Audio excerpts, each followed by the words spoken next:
If you are working with a loved one or in a relationship with someone where they're caught in that reality and that they still are underneath the mind control and the programming of what has been infiltrated into us for centuries, you have to understand that they haven't had their spiritual awakening yet and that they're in a process.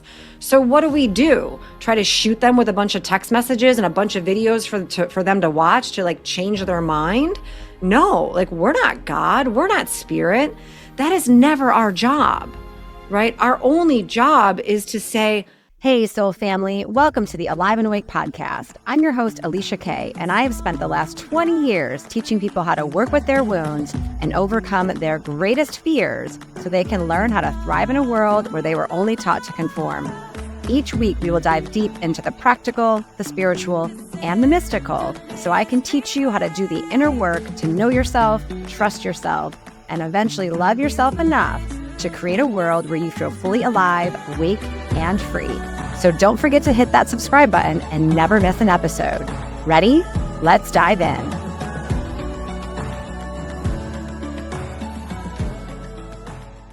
Hey, soul family, welcome to another episode. As I was tuning into spirit and my guides, asking what it was that the people needed to hear today, I got a resounding message to talk about the chaos that we're feeling on the planet right now. And if you're a feminine, if you're a woman, you are feeling it on a visceral, energetic level. Not to say that the masculine doesn't feel this too, but they're more cognitive, they're more in their head, they're not necessarily stirring energetically in the same way.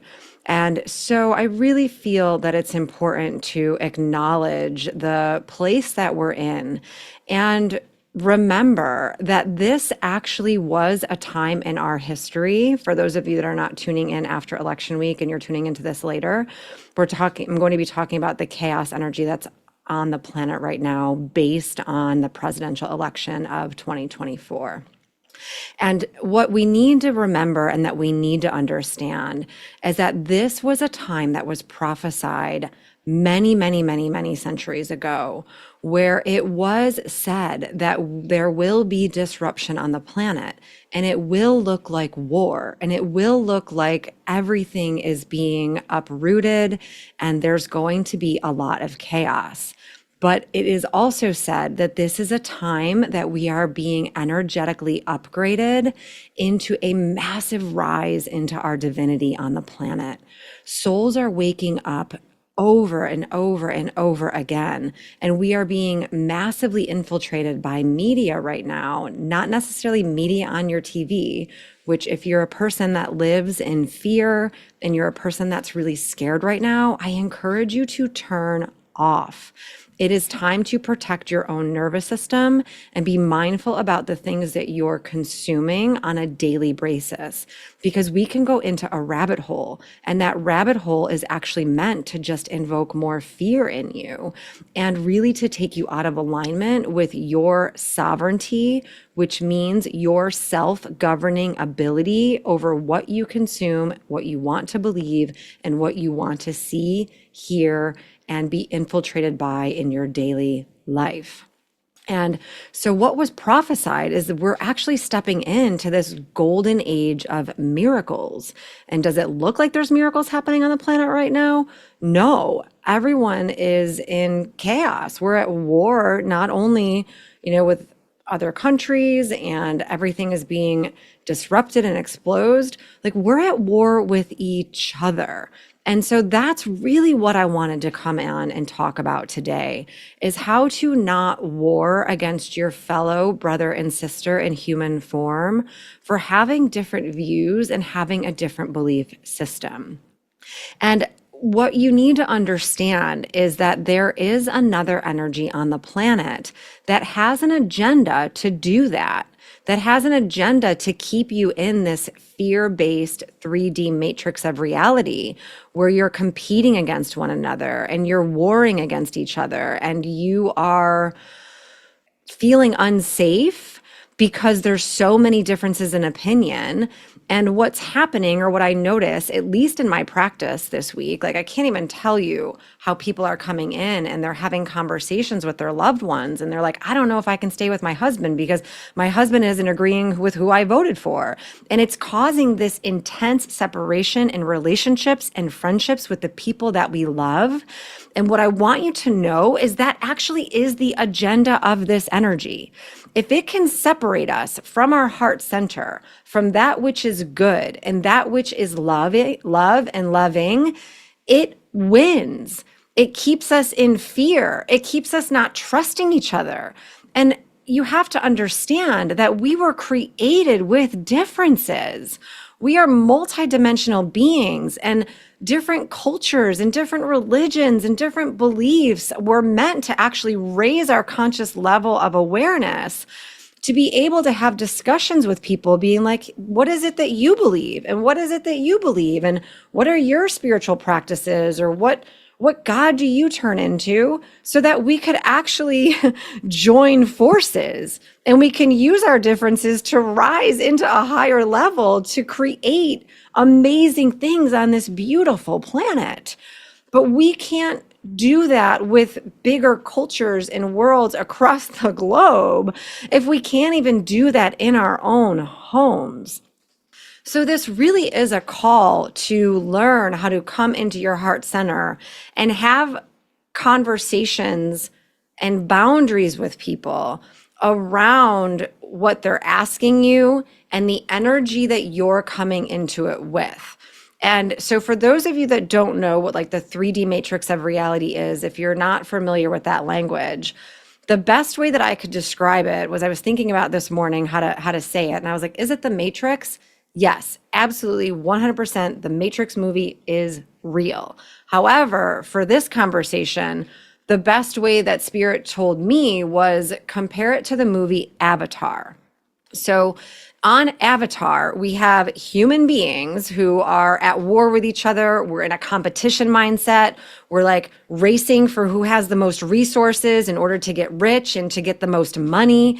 And we have zero empathy for life, for the earth, for each other. And we just essentially like take what we want and we don't care about who it's hurting in the process.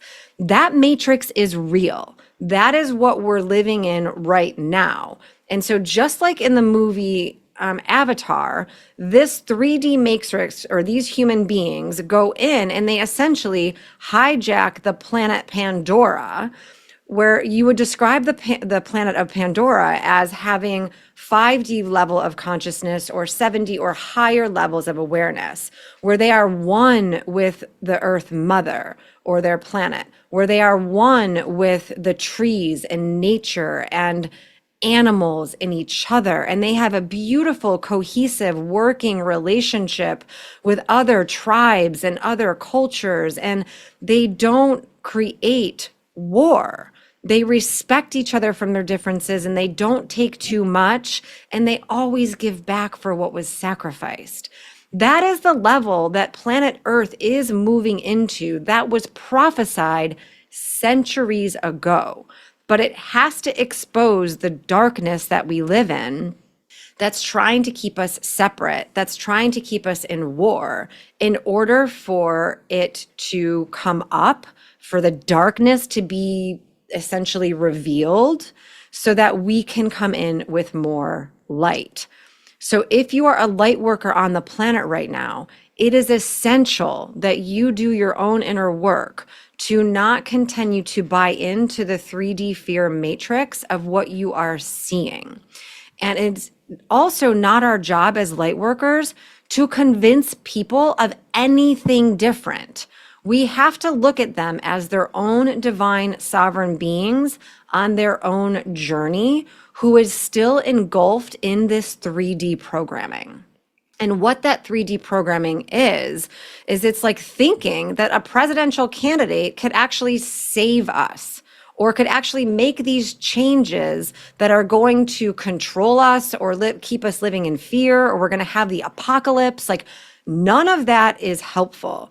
So if you are working with a loved one or in a relationship with someone where they're caught in that reality and that they still are underneath the mind control and the programming of what has been infiltrated into us for centuries, you have to understand that they haven't had their spiritual awakening yet and that they're in a process.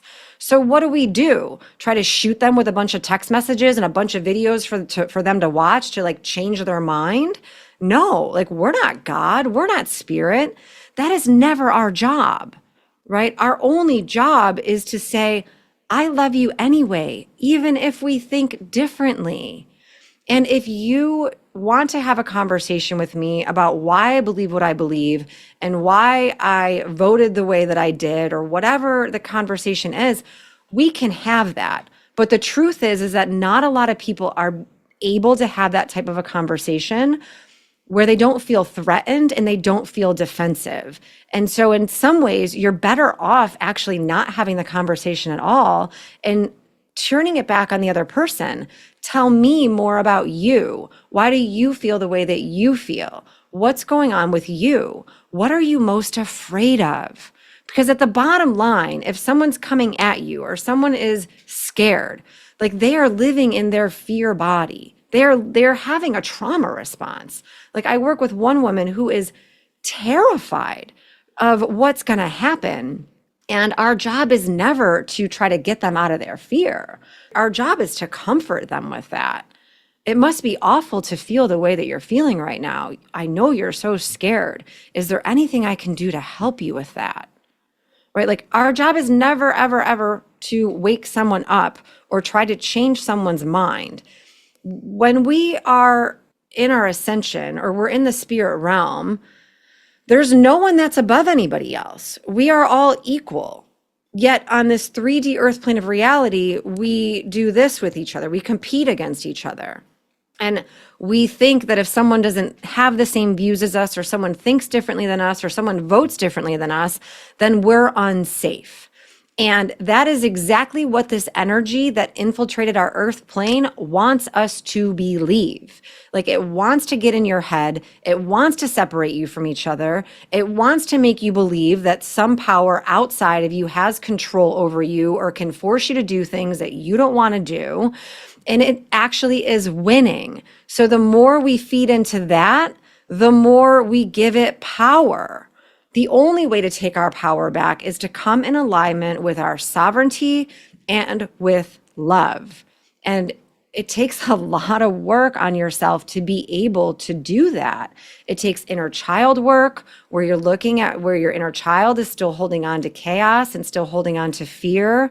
Like I had to do that with a part of me actually this weekend to divert a little bit. It was a dream that woke me up where I was in all this chaos energy and there was a house fire and like my clients were waiting for me at the office and I couldn't get there. And like, I just knew that I was supposed to journal with this energy that felt very chaotic inside of me. And what it came down to was it was a part of me that was in 10th grade that was essentially moved away from her farm and her sense of security. And everything was taken away from her. And she was put into a radically different situation where she felt incredibly ashamed. And she felt that she was unseen, unheard, unvalued, like her world fell apart. And in order to cope with the chaos and the feelings and the shame and embarrassment that she was feeling inside about where she was living and the situation that her mother put her into, she essentially started to cope with alcohol and she started to numb and she started to try to fit in and be the life of the party and be the fun girl. And when I tapped into her chaotic energy and I really felt into what she was feeling, she was mad. She was mad at me for developing the life that I developed. She was mad at me for leaving her behind. She was mad at me for the way that I show my son love. And I always validate his emotions because she didn't get that as a child. And we sobbed and sobbed and sobbed. And it was this beautiful ceremony of reconnection with an inner part of me that was feeling the turmoil, the disruption of the planet in my own body, in my own unique way. So it is always a call back to the work that your inner self is calling you to do when you start to feel that fear in your body, because that fear is only resembling inner wounds and inner healing that still wants to be worked through in you. But it will never be worked through if we're so busy blaming other people or blaming government or thinking that something actually can like disrupt us. Like when you are one in your body with your higher self and the creative source that created this planet, there's no fear that resonates anymore. It's just not a part of your reality. You evolve out of that. And so that's what people don't understand, is that it's completely possible to work through that fear and get to the place and the point where we see everything as a reflection of the work that we need to do on ourselves. So I encourage you, if you can't meet someone with love, or you can't, that person isn't in a place to be able to have a conversation with you where they're openly curious and they just want to know, then I would advise you not to have the conversation.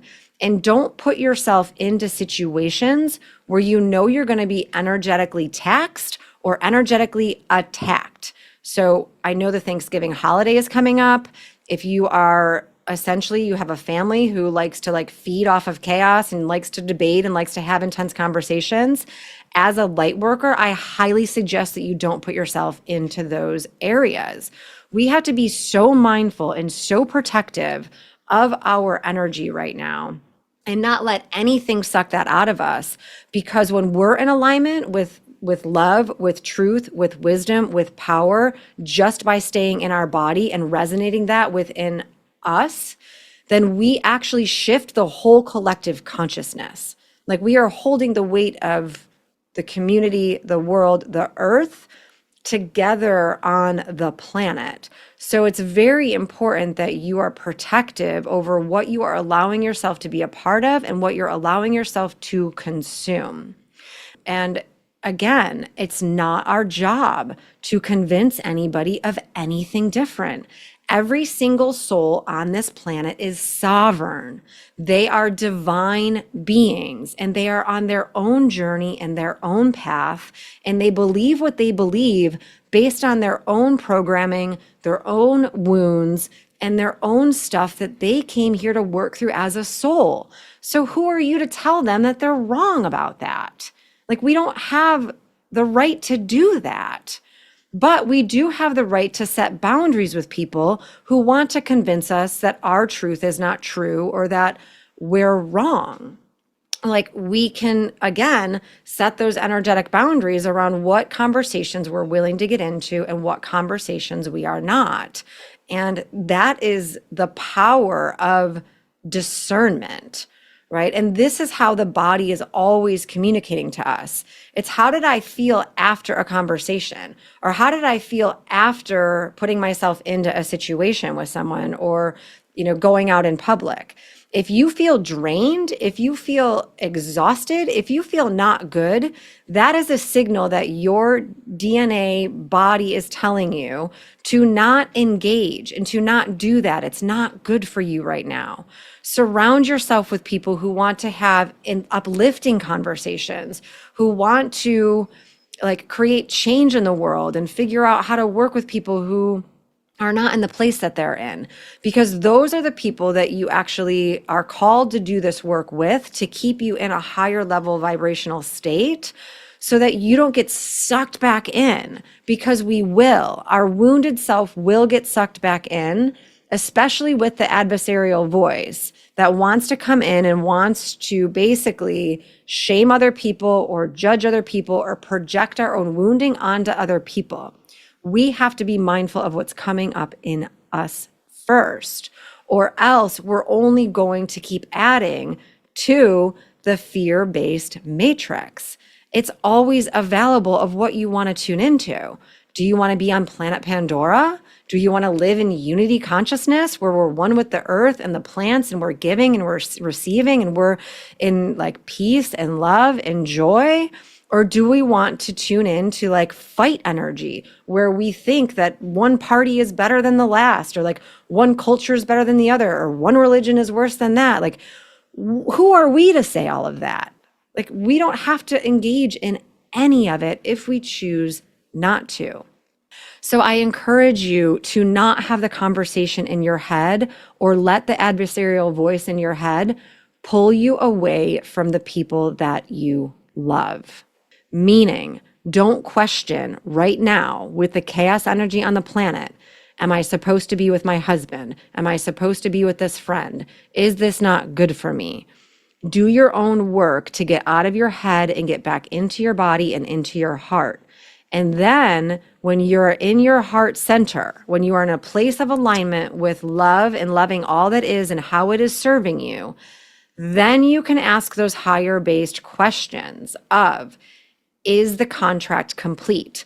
Has this person served its purpose in my life? What lessons am I still supposed to extract from this conversation and from this person? How can I be more loving to this type of conversation? Or how can I be more loving to myself by choosing not to engage in this conversation?